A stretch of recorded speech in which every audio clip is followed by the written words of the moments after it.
May mga bagay sa daigdig na ito na hindi natin lubos na nauunawaan. May mga pangyayaring nagaganap na nakapagtataka at tila isang kababalaghan na noon lamang natin nasaksihan. Sa kasaysayan ng daigdig, maraming mga kasaysayan ang naisulat tungkol sa hiwaga ng buhay. Mga himala o pangyayaring hindi maipaliwanag kahit sa pamamagitan ng makabagong siyensya na tinutuklas ng tao. Samahan mo ako na himay-mayin ang mga huwagang ito upang matuklasan natin ang lihim na bumapalot sa daigdig na ating ginagalawan.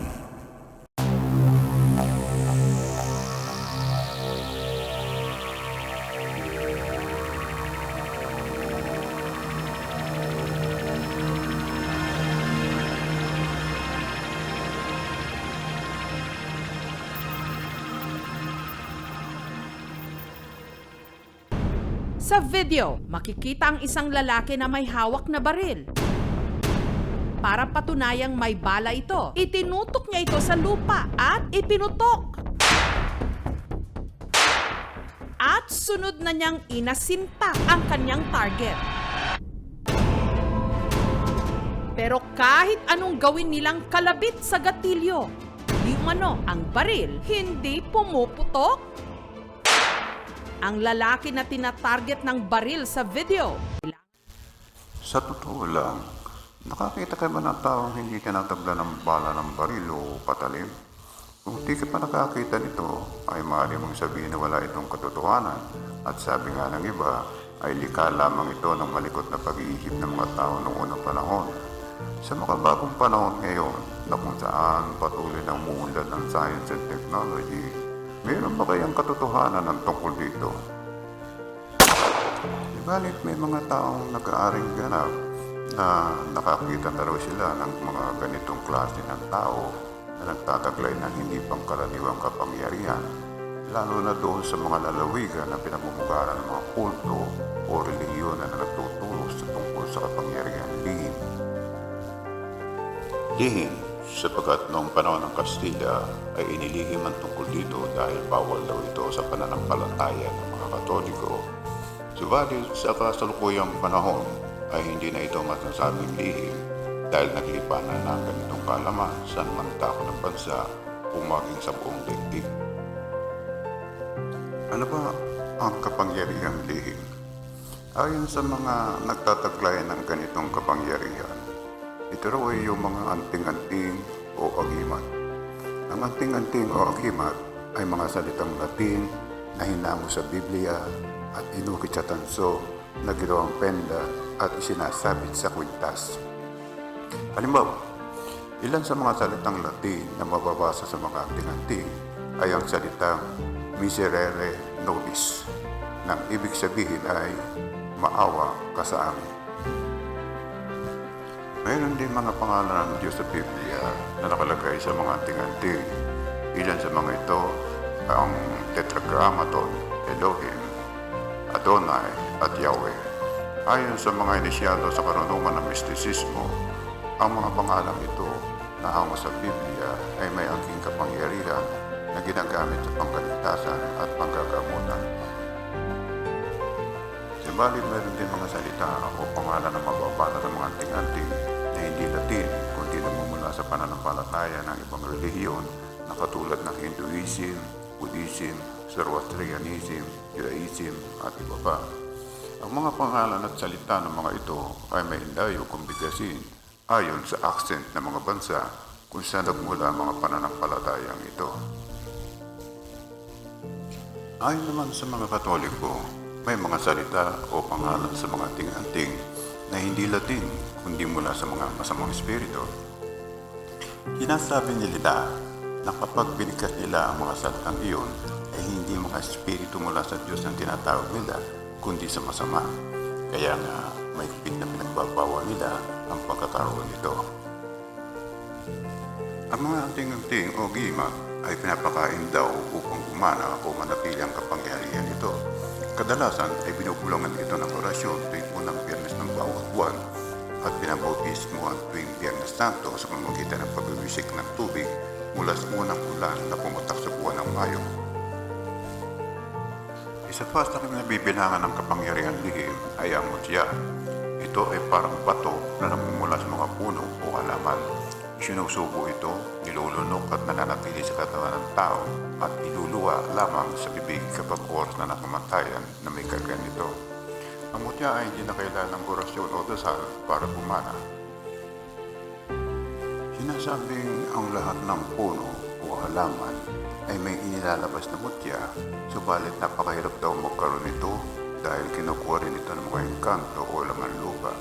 Kaya malimit ay hindi na nakukuha ng tagapagmana ang mutya kapag iniluwanan ang may taglay nito.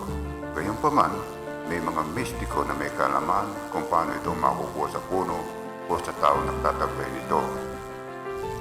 Ang mga anting-anting o agimat sa Pilipinas ay nagmula na rin sa ibang bansa na dumatayo sa bansang ito. Meron din mga samahan mula sa ibang bansa na itinatag sa Pilipinas at nagtuturo tungkol sa kapangyarihan nito, katulad ng Mason, Rosicrucian, Jesuit at iba pa. Noong panahon ng Kastila, ang mga katipunero ay nag-aangkin ng mga anting-anting at isinusulat nila ito sa kanilang bandila, chaleco at panyo. Ayon sa ilang mga historian sa ganitong paksa, ang mga katipunero ay naimpluwensya ng Mason at taglay nila ang aral nito sa kanilang kapatiran. Sinasabi ng ilang mga manunulat na maging si Rizal ay kasapi ng Mason at nagtataglay din ng kapangyarihan lihim. Noong naglalakad si Jose Rizal patungo sa Bagong Bayan, ay tinignan ng kanyang pulso ng doktor at namangha ito sapagkat normal lang magpingting ng kanyang pulso.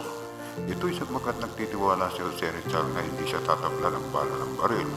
Subalit, ang mga balang pinotok ng mga baril ay winasak ang pagtitiwala ng iyon ni Jose Rizal. Matapos ang baril, ay tinapon siya sa Paco Cemetery at natuklasan sa kanyang sapatos ang mga anting-anting. Ilan pa rin sa mga kilalang tao na nagtataglay ng kapangyarihang lihim noong panahon ng Kastila ay ang mga katipunero na pangungakasati ng Mason. Sa kasalukuyang henerasyon, ang mga kilalang mistiko ay sina Melencio de Sabino at Demetrio Cibal. Marami silang naisulat na aklat hinggil sa kapangyarihang lihim na tinatangkilik ng mga taong interesado sa karunungan ng kultismo. Mayroon ding mga tao na nag-aangkin ng ganitong kapangyarihan at nakilala dahil sa mga pangyayari kung saan sila nalathala sa mga pahayagan. Isa na rito ay si Nardong Putik, Leonardo Menecio ang tunay pangalan, tubong Cavite na sinasabing nawawala kapag nakatapok sa putik kaya hindi siya nahuhuli ng mga pulis. Ayon sa kwento, napatay siya ng isang alagad ng batas na nagtataglay din ng anting-anting noong 1971. Si Valentin de los Santos, na leader ng Lapiang Malaya, ay natuturo din ng kapangyarihan lihim. Noong 1967, nag-rally sila sa Malacanang para ipaksa ang rehime ni Ferdinand Marcos. Subalit napatay marami sa kanilang mga kasamahan ng Philippine Constabulary. Nakumpay siya sa National Center for Mental Health na kung saan siya napatay ng kapwa niya pasyente. May mga kasaysayan din ang tungkol sa Diyos ang mababasa sa kapangyarihan lihim na kaiba sa mga nakasulat sa Biblia. Ilan dito ay ang pagkahabula ng Infinito Diyos at ng tatlong persona. Ayon sa kwento, hinabol daw ng tatlong persona ang Infinito Diyos para binyagan. Subalit nagtago ang Infinito Diyos sa bato dahil ayaw nitong magpabinyag. Ang tatlong persona ay ang Ama, Anak, Espiritu Santo.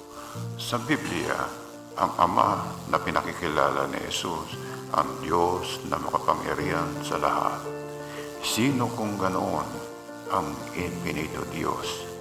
Sa Latin, ang sa ibig sabihin ng Infinito ay walang hanggan. Kaya ang kahulugan ng Infinito Diyos ay Diyos na walang hanggan. Ayon sa Biblia, ang Ama ay ang Diyos na walang hanggan. May hihigit pa ba sa Diyos Ama? Sa Biblia, ang Birhen ay isa lamang at iyon ay si Maria na ina ni Jesus. Subalit sa kapangyarihan lihim ay 7 ang Birhen at ang tawag nila dito ay 7 Virgenes. Sino ang mga bire na ito at saan sila nagmula? Ito'y ilan lamang sa mga pagkakaiba ng kapangyarihan lihim sa mga nasusulat sa Biblia. Habang sinusuri ang karunungan ng kapangyarihan lihim, ay marami pang mga bagay ang matutuklasan na taliwas sa mga nasusulat sa Biblia. Ayon sa Kristyanismo, ang Biblia ay nagmula sa Diyos sa pamamagitan ng kanyang mga propeta at alagad. Ang tanong, saan nagmula ang kapangyarihang lihim?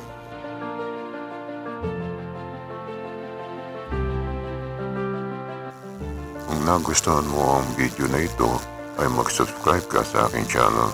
Click mo ang like at ang notification bell upang ma-notify ka sa mga susunod kong mga videos na sana ay magustuhan mo rin. Maraming salamat sa iyong panonood.